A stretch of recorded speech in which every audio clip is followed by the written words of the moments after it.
Ndërtitut kryesor do të veçojmë një biznes amerikan do të ndërtoj parkun eolik 600 MW në Tropoj, zëvendës kryeministri Balloku i dha kompanisë certifikatën për katëse. Qarqet e Shkodrës dhe Lezhës aktualisht janë më të prekurat nga përmbytjet. Në ujë është një sipërfaqe toke bujqësore për 1700 hektar. Një udhëzim i ri Ministrisë së Infrastrukturës dhe Energjisë përcakton se pas çdo ndryshimi të pronarit automjetit do të kryhet kontrolli teknik. Sipas Bankës së Shqipërisë, norma kredive me probleme në nëntor 2025 ra në 4.19%, vlera është më ulët krahasuar me një muaj më parë.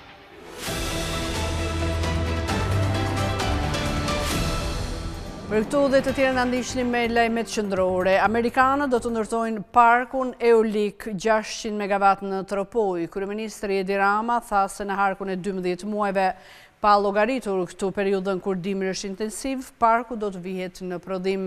Ndërkaq zëvendës kryeministri Balloku i dha kompanisë amerikane certifikatën për ndërtimin e këtij parku.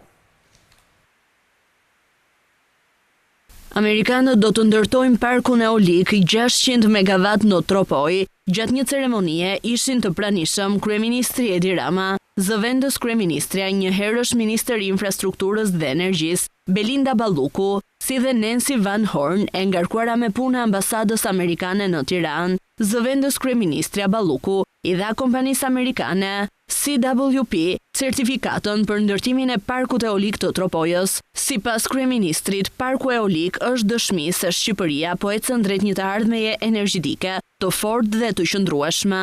Dhe në harkun e 12 muajve pa llogaritur periudhën kur dimri është intensiv, ky park i madh i energjisë së erës në Tropoj të hyjë në rrjetin e prodhuesve të energjisë rinovueshme në vendin tonë.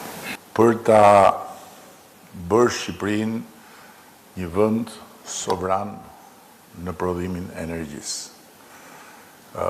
Ne kemi pasur për një periudhë gjatë një varësi të plotë nga uji, pra nga shiu, kur na ka munguar shiu, na është dashur të dalim në tregun ndërkombëtar dhe të blejmë sasira të mëdha me çmime të kripura. Koha kur Shqipëria duhet dalin në treg për të blerë energji, po shkon drejt fundit. Ne do të jemi në kategorinë e atyre jo shumë vendeve që gëzojnë pavarësi të plot kur vjen puna tek prodhimi i kësaj lënde vitale për organizmin e një shteti. Në fjalën e saj, zëvendës kryeministrja dhe njëkohësisht ministre e energjisë Belinda Balluku tha se ky projekt nuk është një rastësi, por rezultati politikave të studiuara dhe strategjisë së ndjekur.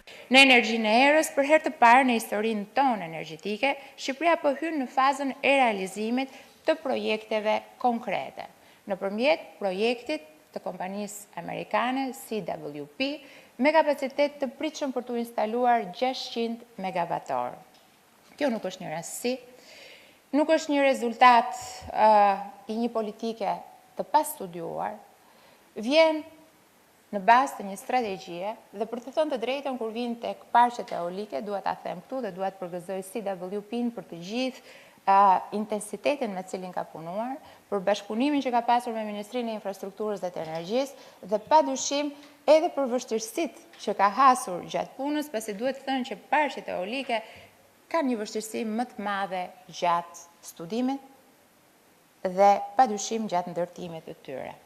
Qoftë kjo për shkak të zonave, korridoret e erës në Shqipëri ndodhen mbi lartësinë 120 metra, pra flasim për zona kryesisht kodrinore dhe mbalore, por nga ana tjetër duhet pasur parasysh që për të ndërtuar një projekt të tillë ka nevojë për një kohë ngjizje që quhet koha e studimit 4 stinore ose ndryshe 12 muaj. Pra janë projekte të cilat kërkojnë një kohë të gjatë implementimi, studimi, por nga ana tjetër sigurisht pasi ato ndërtohen ashtu siç duhet dhe me gjithë studimet e duhura kanë impakt të jashtëzakonshëm në energjinë dhe si rrjedhojnë në ekonominë e një vendi. Në fjalën e saj, zëvendës kryeministria u shpreh se vetëm në kohët e fundit mbi 1.5 miliard euro investime private janë në proces në sektorin e energjisë. Aktualisht, Shqipëria po investon në linjat e transmetimit që lidhen me të gjithë fshinjët tanë. Është përfunduar thuajse e gjithë linja që shkon deri në Maqedoninë e Veriut dhe Shqipëria është një nga vendet më mirë të lidhura në sistemin e transmetimit. Gjatë 24 orëve të fundit, vendi është përfshirë nga kushtet të paqëndrueshme atmosferike dhe rënje të ndjeshme të temperaturave.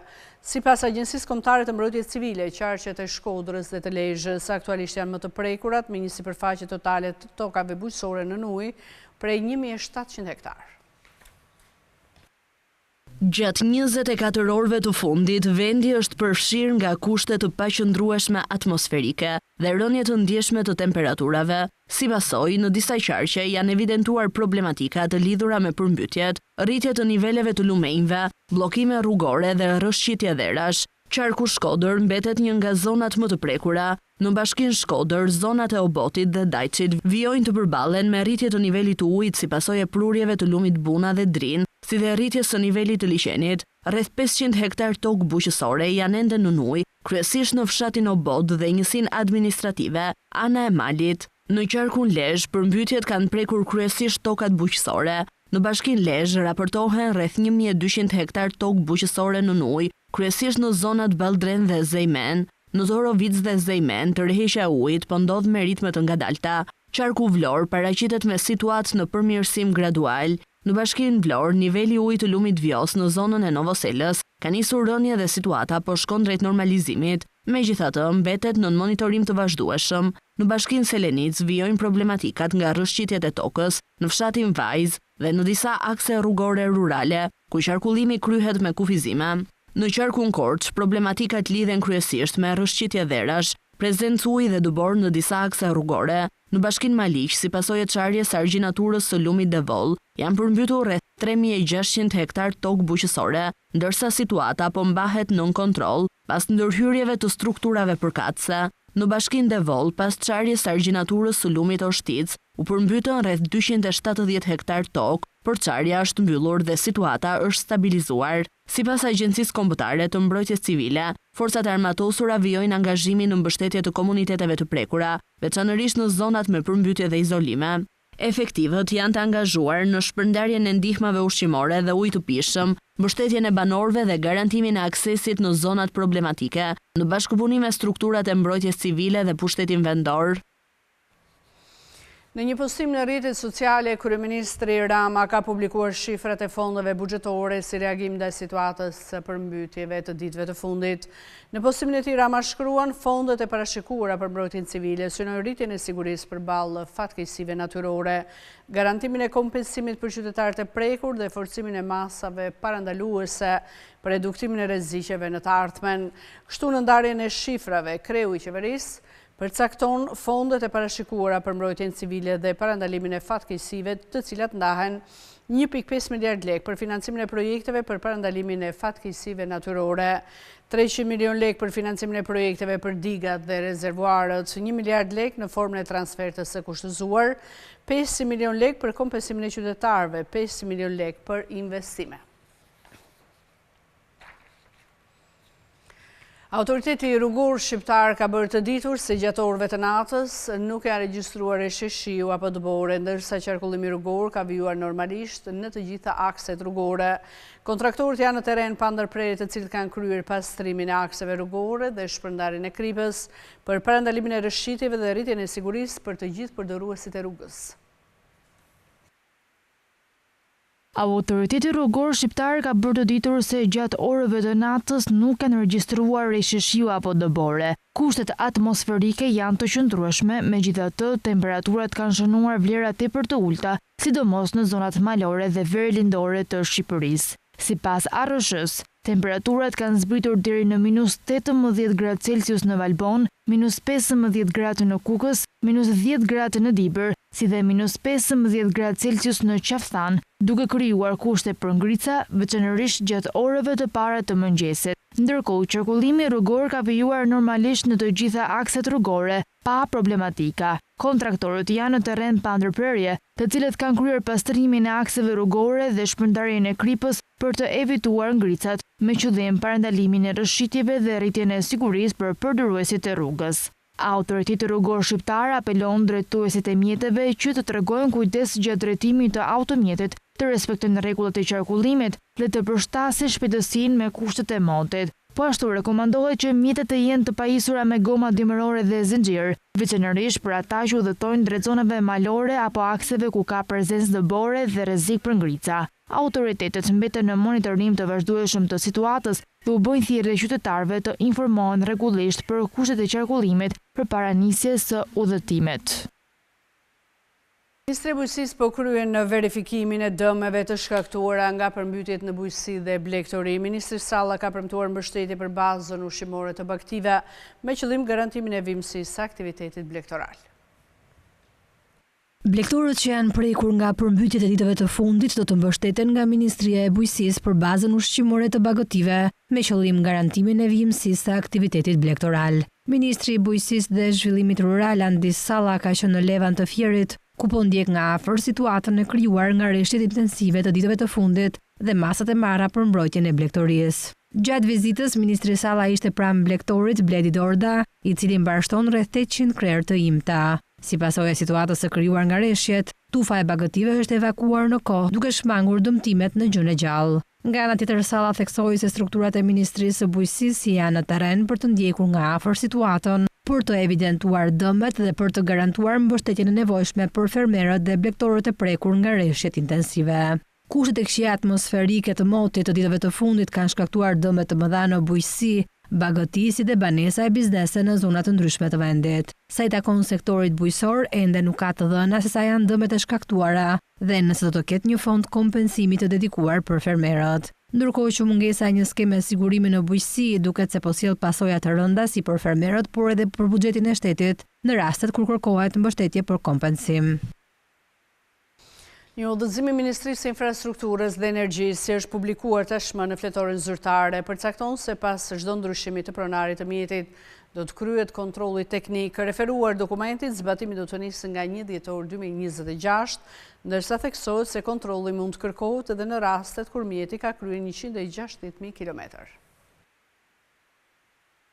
Pas çdo ndryshimi të pronarit të mjetit do kryhet kontroll teknik. Ndryshimet parashikohen në një udhëzim të Ministrisë së Infrastrukturës dhe Energjisë që është publikuar në fletorin zyrtare, por që do nisë zbatimi nga data 1 dhjetor 2026. Sipas tij, pavarësisht nga data e kontrollit të fundit teknik të mjetit, autoriteti kompetent përkatës mund të kërkojë nga ai që të nënshtrohet një kontrolli teknik para frekuencës përkatëse, kur ka ndryshuar titullari i certifikatës së regjistrimit të automjetit. Po ashtu, ky kontroll mund të kërkohet edhe në rastet kur mjeti ka kryer 160.000 kilometra. Paralelisht, udhëzimi përfshin dhe parashikime të reja sa i takon shkëmbimit të informacionit me vendet e Bashkimit Evropian. Sipas tyre, autoriteti kompetent, nëse është e zbatueshme, përdor platformën e Komisionit Evropian për shkëmbimin e informacionit me të dhëna mbi certifikatat e kontrollit teknik dhe leximit të odometrit midis autoriteteve kompetente të shteteve anëtare të Bashkimit Evropian. Gjithashtu, inspektorët e qendrave të kontrollit, pronarët e mjeteve dhe studiues të aksidenteve, nëse është e zbatueshme, mund të marrin informacion nga platformat të tjera elektronike të Komisionit Evropian mbi historikun e aksidenteve të mjetit dhe informacione të tjera mbi aspektet e sigurisë të komponentëve të mjeteve, të cilat kanë qenë të përfshira në aksidente. Udhëzimi parashikon edhe ndryshime të tjera duke sjellë një riformatim të rëndësishëm të kategorizimit të mjeteve, duke synuar për afrimin e plot me legjislacionin e Bashkimit Evropian. Sipas të dhënave nga Drejtoria e Përgjithshme e Shërbimeve të Transportit Rrugor, që nga nisja e fushatës për ritestimin e drejtuesve në qershor 2022, janë regjistruar gjithsej 2804 kandidatë, prej tyre vetëm 369 drejtues mjetesh, ose 13.1% kanë arritur të rifitojnë lejen e drejtimit. Rifitimi i lejes së drejtimit mbetet një sfidë për shumë drejtues mjetesh. Shifra zyrtare tregojnë se jo të gjithë janë të përgatitur për të rikthyer në timon. Drejtoria e Përgjithshme e Shërbimeve të Transportit Rrugor ka publikuar rezultatet e sesionit të radhës të ritestimit për lejen e drejtimit, ku niveli i kalueshmërisë ka qenë i ulët. Nga 43 kandidatë të riregjistruar, vetëm 5 kanë arritur të kalojnë me sukses testimin, duke reflektuar qartë kërkesat e larta që autoritetet kanë vendosur për garantimin e sigurisë rrugore dhe disiplinës në qarkullim. Sipas të dhënave nga Drejtoria e Përgjithshme e Shërbimeve të Transportit Rrugor, që nga nisja e fushatës për ritestimin e drejtuesve në qershor të vitit 2022, janë riregjistruar gjithsej 2804 kandidatë. Për tyre, vetëm 369 drejtues mjetësh, ose 13.1%, kanë arritur të rifitojnë lejen e drejtimit. Ky proces nuk synon dëshkimin e drejtuesve, por rritjen e standardeve të sigurisë në rrugë. Rregulla strikte dhe kriteret e forta të vlerësimit janë vendosur për të garantuar që në qarkullim të rikthehen vetëm ata drejtues që tregojnë përgjegjësi, aftësi të duhura drejtimi, sjellje korrekte ndaj përdoruesve të tjerë të rrugës dhe njohje të plotë të kodit rrugor. Nga ana tjetër, shumë kandidatë dështojnë për shkak të mungesës së përgatitjes e neglizhencës ndaj rregullave bazë. Ndërkohë, Drejtoria e Përgjithshme e Shërbimeve të Transportit Rrugor u bën thirrje drejtuesve që janë në proces ritestimi të shfrytëzojnë burime zyrtare të përgatitjes, përfshirë simulimin online të testimit dhe aplikacionet e dedikuara në platformat digjitale. DPSHTR thekson se rrugët kërkojnë drejtues të përgjegjshëm dhe rifitimi i lejes së drejtimit është një proces që kërkon përkushtim e ndërgjegjësim. Agjencia Shtetërore e Shpronësimit ka shpallur kërkesën për shpronësim për interes publik të 13 pasurive që preken nga ndërtimi i lotit 3 pjesë e segmentit Elbasan-Qaftan. Korridori 8 konsiderohet si projekti bërtham i infrastrukturës në vendin tonë, ndërsa aktualisht është duke punuar në 14 lote. Ndërtimi i korridorit 8 po avancon në shpronësimet e pronarëve që preken nga ky projekt. Agjencia Shtetërore e Shpronësimit ka shpallur kërkesën për shpronësimin për interes publik të 13 pasurive që preken nga ndërtimi i lotit 3, pjesë e segmentit Elbasan-Qaftan. Kjo kërkesë vjen pas atyre të vitit 2024, teksa vlera totale paraprake e shpronësimit llogaritet në 14 milion lekë. Ky është një segment të rësisht i ri me gjatësitë 800 metra që përfundon pas urës së re të Murrashit, teksa procesi i shpronësimit i hap rrugën vazhdimit të punimeve, duke u lidhur edhe me segmentet e tjerë nga Elbasani drejt Qaftanës. Korridori 8 konsiderohet si projekti bërtham i infrastrukturës në vendin tonë, ndërsa aktualisht është duke u punuar në 14 lote. Më konkretisht në drejtimin nga Elbasani në Qaftan, punohet në 8 lote me gjatësi prej 26 kilometra, teksa ecuria e secilit prej tyre është e ndryshme, ndërkohë që në drejtimin Elbasan-Lekaj punohet në 6 lote të tjerë, që mbulojnë rreth 20 kilometra nga 40.7 kilometra që është në total. Edhe në këto segmente ecuria e punimeve është e ndryshme, por autoritetet kanë deklaruar se punimet kryhen me lehtësi për shkak të terrenit fushor. Pas përfundimit të punimeve, ky aks do jetë rrugë kategorisë B interurbane me nga 2 korsi në secilin krah, ndërsa referuar dokumentave, shpejtësia e lejuar do jetë në intervalin 90 deri 140 km/h. Referuar shifrave nga Banka e Shqipërisë, norma kredive me probleme në muajin nëntor të vitit kaluar u shënua 4.19%, vlerë më e ulët se përgjatë tetorit. Norma e kredive me probleme vijon të mbetet në nivelet më të ulta historike, duke reflektuar një sektor bankar të qëndrueshëm dhe një cilësi të mirë të portofolit të huadhënies.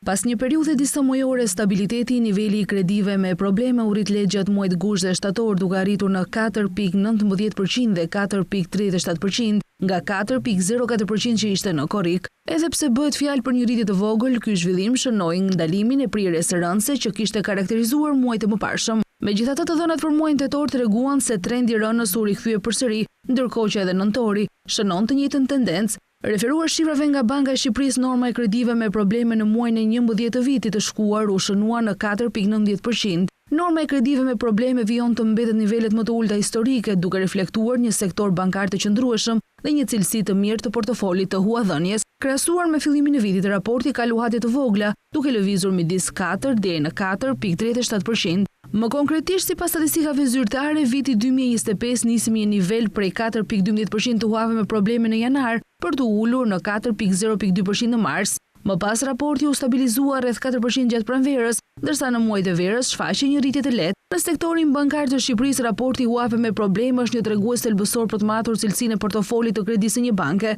Këto tregues dëshmojnë se sistemi bankar ka aftësi përballuese ndaj rreziqeve, pavarësisht rritjes së lehtë të kredive me probleme. Në krahasim me vitin 2024, kredit me probleme vijojnë të qëndrojnë në kufirin 5%, një nivel që konsiderohet i shëndetshëm nga Banka e Shqipërisë dhe që tregon përmirësim të qëndrueshëm të cilësisë së huadhënies.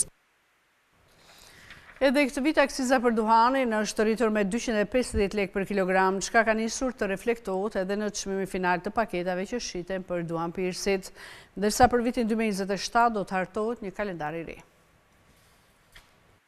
Duhan pirësit po përballen me çmime të rritura të paketave. Rritja vjen si rrjedhojë e kalendarit të akcizës për duhanin, i cili është miratuar në vitin 2025 dhe parashikon të një skedul 5 vjeçar për ndryshimin e saj progresiv, me qëllim dekurajimin e duhanpirjes në vend. Janari 2026 është viti i fundit që aplikohet ky kalendar dhe akciza për duhanin rritet mesatarisht 250 lek për kilogram, çka reflektohet edhe në çmimin final të shitjes me rreth 20 deri në 30 lek. Deri më 31 dhjetor 2025, detyrimi i akcizës për cigaret apo purët që përmbajnë duhan ishte 7500 lek për 1000 fije cigare, ndërsa nga 1 janari 2026 akciza rritet në 7750 lek për 1000 fije cigare. Ndërsa në strategjinë e fatmesme të ardhurave 2024-2027 është parashikuar hartimi një kalendari të ri për rritjen e nivelit të akcizës së duhanit dhe nën produkteve të tij për periudhën 2027 e në vijim. Në dokument argumentohet se në vendin tonë për disa mallra të akcizueshme, sikurse janë duhanet, nuk aplikohet skema e kombinuar e taksimit, që përfshin edhe një tarifë specifike akcize për njësi produkti, por edhe një tarifë me përqindje akcize për çmimin e shitjes së produktit. Hartimi një kalendari të ri për rritjen e nivelit të akcizës së duhanit dhe nën produkteve të tij për periudhën 2027 dhe në vijim ka për qëllim për afrimin me nivelin e akcizës që aplikohet në BE, duke synuar dhe një unifikim të nivelit të akcizës ndërmjet duhanit dhe nën produkteve të tij. 1 në 4 të rritur në Shqipëri konsumojnë duhan apo e thënë ndryshe 25% e popullsisë madhore, duke i shkaktuar vetes dëme shëndetësore dhe ekonomike. Referuar një studimi të bërë nga Organizata e Shoqërisë Civile DSA, vendi ynë ka nivel të lartë duhanpirje, me pothuajse gjysmën e meshkujve, apo 42% dhe 7% në radhët e femrave. Akciza zë rreth 11% të ardhurave tatimore vjetore. Rreth 35% të ardhurave nga akciza sigurohen nga nën produktet e duhanit. Vitin 2026 tregu i punës në Shqipëri përballet me një sfidë të re, jo vetëm gjetjen e stafit, por mbajtjen e tij të angazhuar dhe produktiv. Sipas ekspertit të punësimit, mendësia e punëdhënësit duhet të ndryshojë duke vendosur punonjësin në qendër të zhvillimit të biznesit. Në 2026, sfida kryesore për punëdhënësit shqiptar nuk është më gjetja e stafit, por mbajtja e tij të angazhuar, të motivuar dhe produktiv. Eksperti punësimit Erion Moxha thekson se ndryshimi duhet të nisë nga vetë mendësia e drejtuesve të bizneseve. Punëdhënësit duhet kemë parasysh në rast të parë ta trajtojnë si partner dhe bashkëpunëtor të rëndësishëm punonjësin e tyre, nga pikpamja profesionale, por sidomos nga ajo njerëzore, ti respektojnë dhe të kenë ndërgjegjen e tillë që të respektojnë kontratën e punës 100% me punonjësit, të ndërtojnë një klimë të brendshme sa më miqësore për punonjësin, sa më mbështetëse për të që të rritet dhe zhvillohet dhe vetë profesionalisht për te i punës që bën dhe kontributit që jep brenda një sipërmarrje. Kompanitë apo punëdhënësit duhet në radhë të parë të jenë më empatik për karshi punonjësit në shpërndarjen e fitimeve shtesë të sipërmarrjes tyre, në formën e rritjes pagave për punonjësit apo në formën e shpërblimeve dhe benefiteve të tjera financiare. Respektimi i kontratës së punës, ndërtimi një klime miqësore dhe mbështetëse, si dhe vlerësimi i kontributit të punonjësve për te i detyrave të përditshme, janë element që sot bëjnë diferencën mes një biznesi që rritet dhe një biznesi që humbet burimet njerëzore. Jemi në kushtet ku nuk jemi vonë, por duhet bërë tani ndërhyrja për të trajtuar punonjësit jo vetëm me mundësi perëndimore dhe moderne, por edhe si një mënyrë apo mënyra e vetme për të thënë për ta mbajtur atë të angazhuar, të aktivizuar dhe produktiv brenda kompanisë, apo për të patur më të lehtë kërkimin dhe gjetjen e punonjësve nëse ke një klimë dhe një kulturë të shëndetshme organizative të konsoliduar, që është mënyra më e mirë e PR-it, marketingut dhe promovimit që një punëdhënës apo një sipërmarrje mund t'i bëj vetes përmes klimës dhe infrastrukturës motivuese dhe incentivuese të brendshme që ka karshi punonjësve vetë. Përfshirja e punonjësve dhe ndarja e drejtë e fitimeve shtesë janë tashmë domosdoshmëri. Në një treg gjithnjë më konkurrues, investimi tek njerëzit mbetet mënyra e vetme për të ndërtuar ekipe të qëndrueshme dhe biznese të suksesshme në 2026. Emigrimi po rrit kapitalin njerëzor të shqiptarëve përmes arsimit dhe përvojës së punës jashtë vendit, me 27% e emigrantëve të diplomuar që kanë studiuar jashtë, ndërkohë vetëm 10% e të kthyerve me arsim të lartë kanë përfunduar studimet jashtë Shqipërisë. Përvoja e emigrimit po luan një rol gjithnjë më të rëndësishëm në rritjen e kapitalit njerëzor të shqiptarëve, veçanërisht përmes arsimit dhe përvojës ndërkombëtare të punës. Të dhënat tregojnë se një pjesë e konsiderueshme e emigrantëve shqiptarë zgjedhin të ndjekin arsim të lartë ose të fitojnë aftësi profesionale jashtë vendit, duke përmirësuar perspektivat e tyre në tregun e punës. Më shumë se 1/4, 27% e emigrantëve aktual që zotërojnë një diplomë të lartë e kanë përfunduar arsimin universitar jashtë Shqipërisë, një përqindje dukshëm më e lartë krahasuar me emigrantët që kthehen, ku kjo shifër është rreth 10%. Ky dallim sinjalizon një rritje të emigrimit për qëllime arsimore, sidomos tek brezat më të rinj. Paralelisht, rreth 60% e emigrantëve raportojnë se kanë rritur kapitalin e tyre njerëzor përmes përvojës ndërkombëtare të punës, e cila shoqërohet me përfitime konkrete në paga pas kthimit në Shqipëri. Të rinjtë e moshës 15 deri në 24 vjeç rezultojnë grupmosha më aktive në ndjekjen e arsimit jashtë vendit. Rreth 20% e emigrantëve dhe atyre që janë kthyer në këtë grup moshë kanë arritur nivelin e tyre më të lartë të arsimit jashtë Shqipërisë, ndërsa tendenca e studimeve jashtë vendit bie ndjeshëm me rritjen e moshës. Më shumë se 1 në 3 individ të kësaj grup moshe ka përfunduar arsimin e lartë jashtë, ka pasqyron rritjen e lëvizshmërisë studentore, mundësitë për bursa dhe emigrimin e synuar për studime. Arsimi i lartë mbetet niveli dominues i studimeve jashtë vendit për emigrantët aktual. Pothuajse 1 në 4 emigrantë nën moshën 30 vjeç janë aktualisht të regjistruar në institucione arsimore jashtë Shqipërisë, duke përforcuar rolin e emigrimit si një pjesë për ndërtimin e karrierës akademike dhe profesionale. Nga këtë hap 29% ndjekin studimet e arsimit të lartë, ndërsa 36% janë të regjistruar në arsimin e mesëm të lartë, duke treguar qartë orientimin e të rinjve drejt kualifikimeve më të avancuara. Në tërësi, të dhënat tregojnë se emigrimi nuk është vetëm një lëvizje ekonomike, por edhe një investim afatgjat në kapitalin njerëzor, nga i cili përfitojnë si individët ashtu dhe ekonomia shqiptare në perspektivë.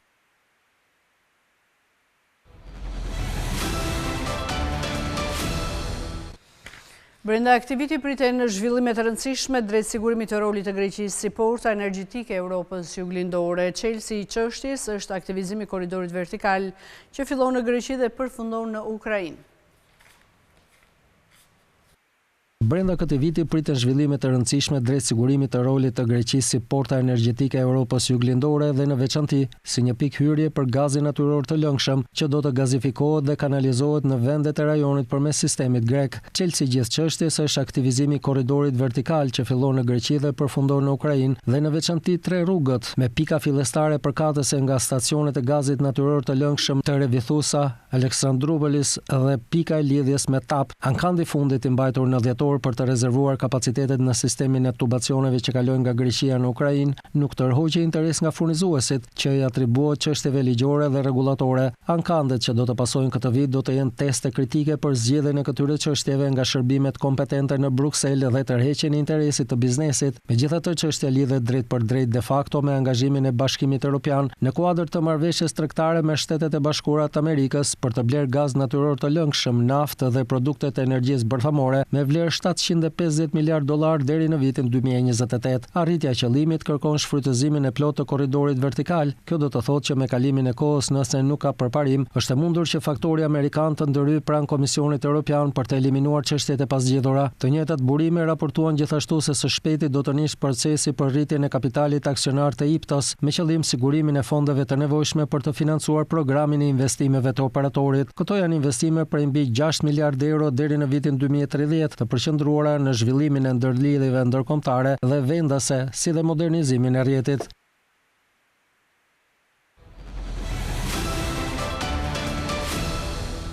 Gjatë takimit në Indi me homologun e tij, kancelari gjerman ka deklaruar se Bashkimi Evropian dhe India mund të nënshkruajnë një marrëveshje të tregtisë së lirë brenda këtij muaji. Sipas tij, Gjermania dëshiron të punojë më ngushtë me Indinë në çështjet e sigurisë për të zvogëluar varësinë e kësaj të fundit nga Rusia.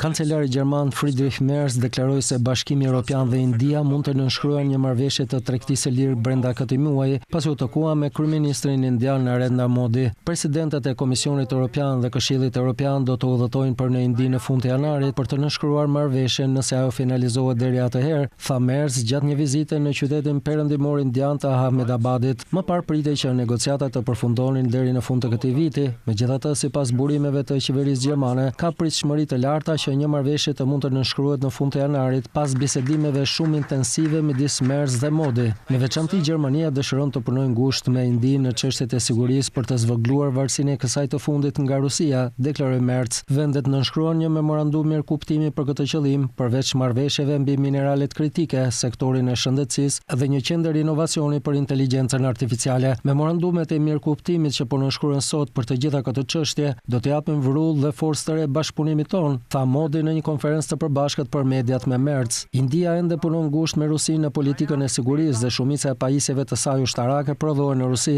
Është gjithashtu një nga blerësit më të mëdhenj të gazit dhe naftës ruse së bashku me Kinën. Gjermania po i bën presion qeverisë indiane që të parandalojë kompanitë vendase nga anashkalimi i sanksioneve ndaj Rusisë dhe të zvogëlojnë importet e energjisë nga Rusia, kërkesa që India deri tani ka refuzuar. Çmimet e naftës mund të ulen këtë vit pasi një val furnizimi krijon tepritjen e treg, megjithëse rreziqet gjeopolitike do të vazhdojnë të nxisin paqëndrueshmëri. Çmimet pritet fillojnë të rikëmbëhen gradualisht në vitin 2027 me tregun që do të kthehet në deficit.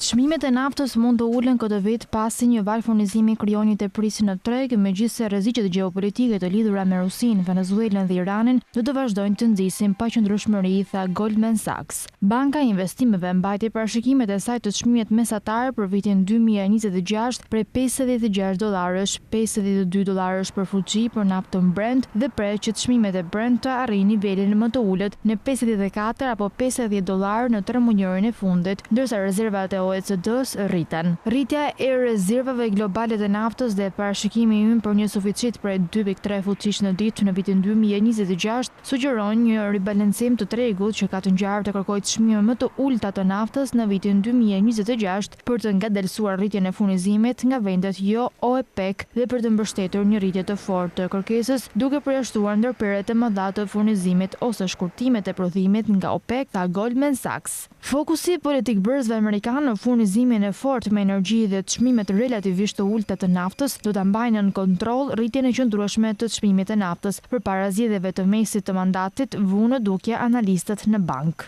Çmimet pritet do fillojnë të rikëmbëhen gradualisht në vitin 2027 me tregun që do të kthehet në deficit, ndërsa furnizimi nga vendet jo OPEC ngadalësohet dhe rritja e fortë e kërkesës vazhdon, thanë analistët e Goldman në një shënim.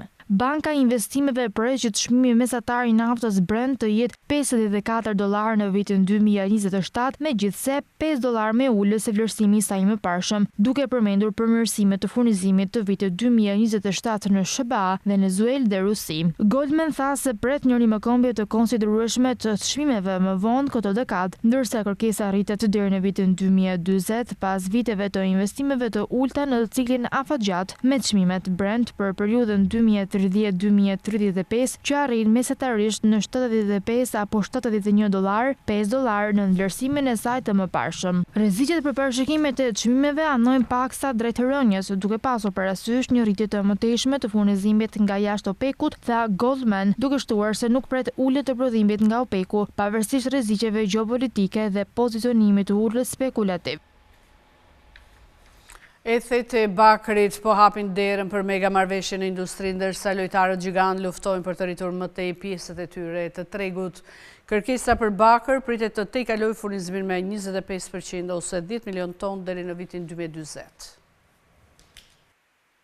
Ethet e Bakrit po hapin derën për mega marrëveshjet në industri, ndërsa lojtarët gjigant luftojnë për të rritur më tej pjesët e tyre të tregut dhe konkurenca po bën vazhdimisht lëvizje të reja. Kompania më e madhe minierave dhe guroreve në botë, BHP, është në presion për të përgjigjur me marrëveshje të mëdha blerjesh të veta, pasi giganti Rio Tinto kërkon të blejë Glencore. Nëse kjo marrëveshje realizohet, do të krijohet një lojtar i ri i fuqishëm në sektorin e minerëve, që do të arrëzojë BHP nga vendi i parë dhe do të ketë një kapitalizim mbi $200 miliardë.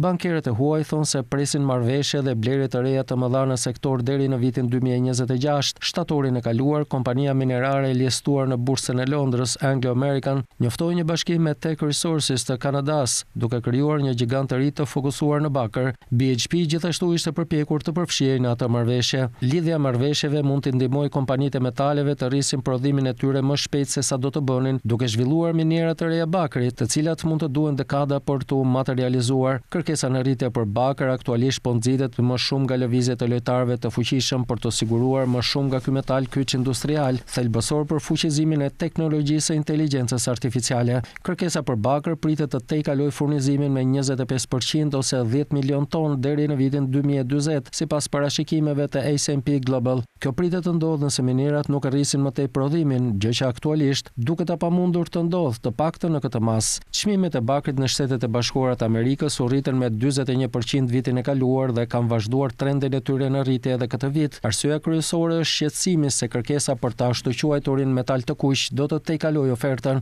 Ekziston gjithashtu pasiguri nëse tarifat e reja do të vendosen këtë vit nga Shtetet e Bashkuara për importet e produkteve të përpunuara të bakrit. Kjo i ka bërë aktorët e tregut të nxitojnë për të mbyllur kontratat që tani në muajin nëntor Shërbimi Gjeologjik i Shteteve të Bashkuara shtoi bakrin në listën e mineraleve kritike që konsiderohen jetësore për sigurinë kombëtare dhe ekonominë, një kategorizim që mund të hap derën për ndihmë federale për të inkurajuar prodhimin. Bakri është shumë i kërkuar si përques elektrik, për hapja në rritje automjeteve elektrike dhe burimeve të energjisë rinovueshme si energjia diellore, ka rritur gjithashtu kërkesën, ashtu si edhe shpenzimet e mbrojtjes për municionet e pasura me bakër.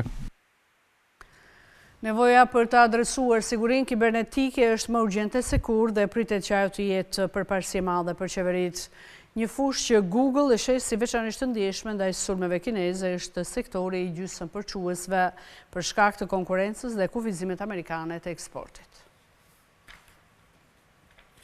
Në vitin 2025, Evropa u përballë me një val sulmesh kibernetike, nga ndërprerjet në aeroporte dhe akuzat për sabotim zgjedhor deri te falsifikimi i GPS-it në fluturimin e presidentes së Komisionit Evropian, Ursula von der Leyen, dhe sulme ndaj sateliteve në hapësirë. Këto sulme kibernetike patën gjithashtu ndikime të mëdha financiare, duke u kushtuar vendeve si Franca, Gjermania, Italia dhe Spanja një total për 300 miliardë eurosh në 5 vitet e fundit. Nevoja për të adresuar sigurinë kibernetike është më urgjente se kur dhe pritet që ajo të jetë një përparësi e madhe për qeveritë. Viti 2026 do të jetë viti ku operacionet nga aktorë të tillë si Rusia, Kina, Irani dhe Korea e Veriut do të zgjerohen, shkroi kompania globale e kërkimit të tregut në raportin e saj të parashikimeve të sigurisë kibernetike. Kompania tha se paqëndrueshmëria politike dhe teknologjia e re do të detyrojnë udhëheqësit e sigurisë kibernetike dhe riskut të përshtaten këtë vit. Një fushë që Google e sheh si veçanërisht të ndjeshme ndaj sulmeve kineze është sektori gjysmëpërquesve për shkak të konkurrencës nga rivalë të tillë si TSMC e Tajvani dhe kufizimet amerikane të eksportit. Operacionet kibernetike të Rusisë pritet të vazhdojnë në Ukrainë, por gjithashtu do të prioritizojnë qëllime strategjike globale afërgjata, shtoi raporti i Google. Të tilla si rritja e operacioneve të informacionit kundër Shteteve të Bashkuara dhe vendeve të tjera perëndimore. Inteligjenca artificiale do të riformosojë mënyrën se si kryhen sulmet, ashtu edhe mënyrën se si mbrohen ato në vitin 2026, sipas Google dhe firmës amerikane të sigurisë kibernetike, e cila publikoi një raport vjetor të peizazhit global të kërcënimeve. Të dyja kompanitë veçuan agjentët e inteligjencës artificiale, të cilët janë krijuar për të ndërmarrë veprime autonome, për të ndihmuar njerëzit dhe nuk kërkojnë që një njeri të tregojë atyre se çfarë të bëjnë, si një sfidë e re për ekipet e sigurisë. Google parashikon gjithashtu që inteligjenca artificiale do të përdoret për teknika të reja sulmi, të tilla si injektimi i shpejt, i cili manipulon sistemet e inteligjencës artificiale për të anashkaluar protokollet e tyre të integruara të sigurisë dhe për të ndjekur komandat e fshehura. Kompania Apple ka kryesuar tregun global të telefonave inteligjent me pjesëmarrje prej 20% ndjekur nga Samsung me 19%. Tregu global i telefonave inteligjent pritet të zbutet në vitin 2026 për shkak të mungesës së çipave dhe rritjes së kostove të gjithë komponentëve.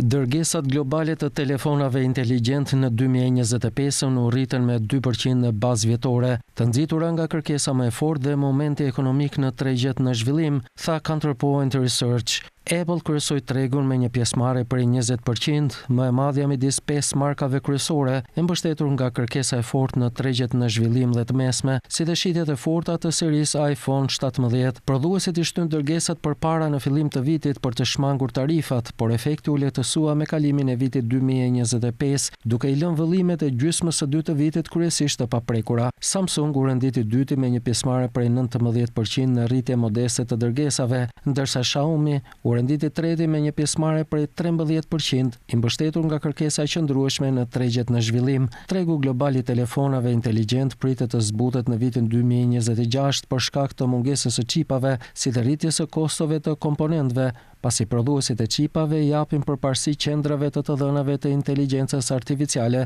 kundrejt telefonave inteligjent.